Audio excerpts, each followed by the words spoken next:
Once again I welcome you all my dear friends. तो आज हम लोग देखेंगे difference between temporary hardness and permanent hardness. ठीक है, तो सबसे पहले देखते हैं टेम्पररी हार्डनेस को हम लोग कहते हैं कार्बोनेट हार्डनेस और अल्कलाइन हार्डनेस। तो इसे हम लोग कार्बोनेट हार्डनेस क्यों कहते हैं? तो इसे हम लोग कार्बोनेट हार्डनेस इसलिए कहते हैं, जैसा कि हम लोगों ने पिछले लेक्चर में पढ़ा था कि temporary hardness are caused due to bicarbonates of calcium and magnesium and carbonates of magnesium and iron. ठीक है, once again I repeat, temporary hardness are caused due to the presence of bicarbonates of calcium and magnesium and carbonate of magnesium and iron. यानी कि हमारे जो water sample रहेंगे उसमें अगर calcium और मैग्नीशियम के बाइकार्बोनेट प्रेजेंट हो या फिर कार्बोनेट्स प्रेजेंट हो मैग्नीशियम और आयरन की, तो उसे हम लोग कहते हैं, उस वाटर सैंपल को कहेंगे टेम्पररी हार्ड वाटर। ओके, और in the case of permanent hardness it is non carbonate और नॉन अल्कलाइन हार्डनेस। ठीक है, नॉन कार्बोनेट और नॉन अल्कलाइन हार्डनेस। ठीक है, अब देखिए cause of temporary hardness, it is due to the presence of bicarbonates of calcium and magnesium and carbonate of magnesium and iron. What I have said earlier, this is as it is.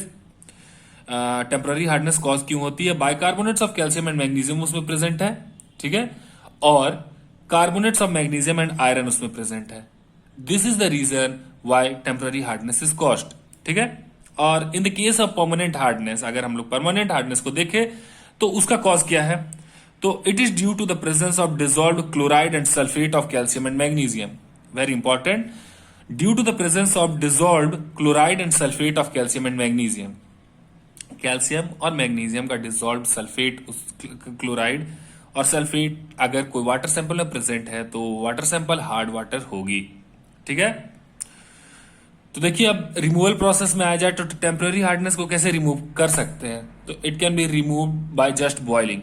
ठीक है, temporary hard water अगर sample आपके पास है तो उसे बस हमें heat करना होगा। अगर हम हीट करते हैं तो उससे हमारे टेम्पररी हार्डनेस रिमूव हो सकती है और हो जाती है। ठीक है, और permanent hardness not removed by boiling, but permanent hardness, in the case of permanent hardness it is not removed by boiling. Some of the chemical equation we can see in the case of temporary hard water, CaSCO3 calcium bicarbonate when heated, अगर उसे हम लोग heat करेंगे तो calcium carbonate plus CO2 plus water get form. एक calcium carbonate, ये हमारी calcium जो था वो यहाँ पे हार्ड वाटर का कॉजिंग एलिमेंट था, यही हार्ड वाटर कॉज करता था। लेकिन CaCO3 अगर ये बनता है तो ये हम लोग का पीपीटी के फॉर्म में बनता है और इसे हम लोग फिल्टर करके उसके बाद हम लोग यहाँ से हार्ड वाटर अलग, सॉफ्ट वाटर अलग निकाल सकते हैं। ठीक है, तो ये प्रोसेस से हमारा क्या हुआ कि जो Ca था वो CaCO3 बन के और बाहर निकल जाती है, उसके बाद हमें सॉफ्ट वाटर मिलता है। और MgSCO3 यानी कि मैग्नीशियम बाइकार्बोनेट को अगर हम लोग हीट करते हैं तो MgOH के फॉर्म में प्रेसिपिटेट फॉर्म करती है, उसे हम लोग फिल्टर करके बाहर निकाल सकते हैं और उसके बाद हम लोग को यहाँ सॉफ्ट वाटर मिलता है। But in the case of permanent hardness removal process is softening of water is very much difficult. हम लोगों को कुछ साइंटिफिक मेथड यूज करना होगा इसके प्यूरिफिकेशन के लिए। तो इसमें देखिए by several scientific method, by several other method we can soften the water which is having permanent hardness.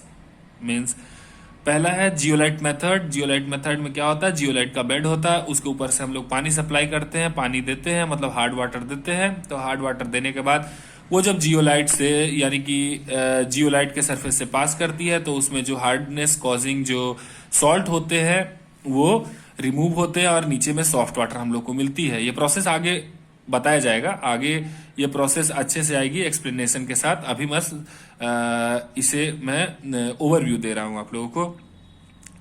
Ion exchange method में क्या होता है कि पॉजिटिव और नेगेटिव आयन दोनों H+ और OH- से रिएक्ट करके उसके बाद दोनों रिमूव होती है और pure and soft water we get in chamber after this process. Reverse osmosis method, इसमें क्या होता है, जो ऑस्मोसिस मेथड होता है जनरली उसमें कुछ प्रेशर लगा के और हम लोग रिवर्स उसे करते हैं, तो उसे हम लोग कहते हैं reverse osmosis method. Lime soda method, ये भी एक मेथड है जिससे हम लोग वाटर को सॉफ्ट कर सके। नाउ हम लोग अब देखते हैं difference between hard water and soft water. ठीक है, अब हम लोगों ने इतने सारे प्रोसेस के बारे में पढ़ा, क्यों हार्ड वाटर कैसे कॉज होती है, टेम्पररी हार्डनेस क्या होता है, परमानेंट हार्डनेस क्या होता है, इन सभी के बारे में हम लोगों ने पढ़ा। और उसके इंटर कन्वर्जन के बारे में पढ़ा कि हार्ड वाटर को सॉफ्ट वाटर में कैसे कन्वर्ट किया जाता है। तो हार्ड वाटर को हम लोग सॉफ्ट वाटर में क्यों कन्वर्ट करेंगे? कुछ तो ऐसी प्रॉपर्टी होगी सॉफ्ट वाटर की जिसके कारण हम लोग हार्ड वाटर को सॉफ्ट वाटर में कन्वर्ट करते हैं। अदरवाइज अगर कुछ ऐसी प्रॉपर्टीज के पास नहीं रहती तो हम लोग क्यों अपना टाइम वेस्ट करते, अपना एक्सपेरिमेंट करने में टाइम देते और इतने सारे मटेरियल का यूज करके हम लोग हार्ड वाटर को सॉफ्ट वाटर में कन्वर्ट करते? नहीं करते। तो देखिए अब difference between hard water and soft water. Water which does not produce lather with soap is known as hard water. अब हार्ड वाटर का सबसे बड़ा डिफेक्ट यही है कि जब भी सोप ऐड किया जाता है हार्ड वाटर में तो वो लेदर यानी कि झाग प्रोड्यूस नहीं करता है।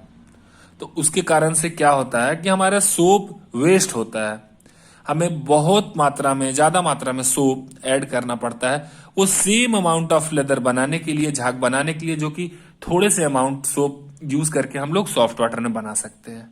ठीक है,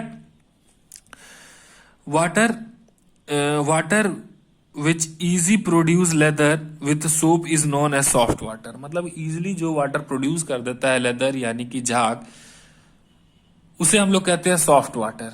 ठीक है, जैसे सोप ऐड किए वो झाग प्रोड्यूस इजिली कर देती है तो उसे हम लोग कहते हैं soft water. Okay, it contain dissolve salts of calcium and magnesium and leave metal and heavy metal,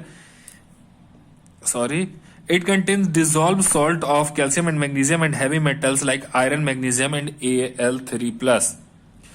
तो हार्डनेस का, जैसे कि हम लोगों ने देखा कॉज ऑफ हार्डनेस क्या होता है, तो वही रीजन यहाँ पे दिया गया है कि क्यों हार्डनेस कॉज होता है, क्यों हार्ड वाटर होता है।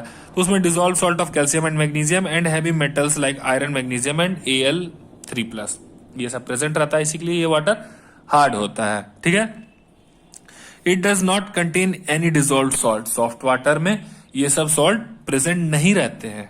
ठीक है,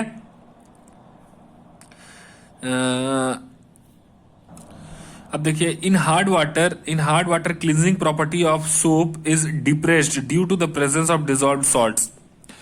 अब ये सॉल्ट्स यहाँ प्रेजेंट है तो इसका क्लींजिंग प्रॉपर्टी यानी कि जो डर्ट्स होते हैं हमारे कपड़े में या फिर कहीं भी, तो उसे रिमूव करना इजी नहीं होता है हार्ड वाटर में, क्योंकि ये सॉल्ट्स प्रेजेंट है तो इसका क्लींजिंग प्रॉपर्टी, जो मतलब क्लीन करने की शक्ति होता है, उसे रिड्यूस करता है। ठीक है, the cleansing quality of soap is not depressed, hence it is good for washing and cleaning.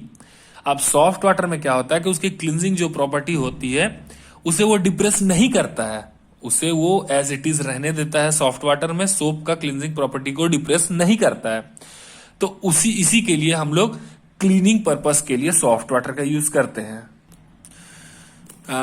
अब ये हार्ड वाटर का, due to the presence of dissolve salts boiling point of water get elevated, यानी कि इसका boiling point जो है वो थोड़ा सा बढ़ जाती है।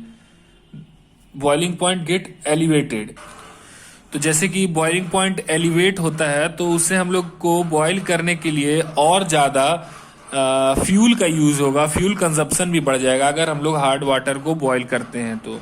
ठीक है, soft water is suitable for cooking. Soft water suitable for cooking है, जनरल टेम्परेचर पे बॉईल हो जाता है, और hard water is not suitable for cooking purposes. Okay, thank you for this and thank you for watching. Hope you like this. If you like, then share and subscribe. Thank you.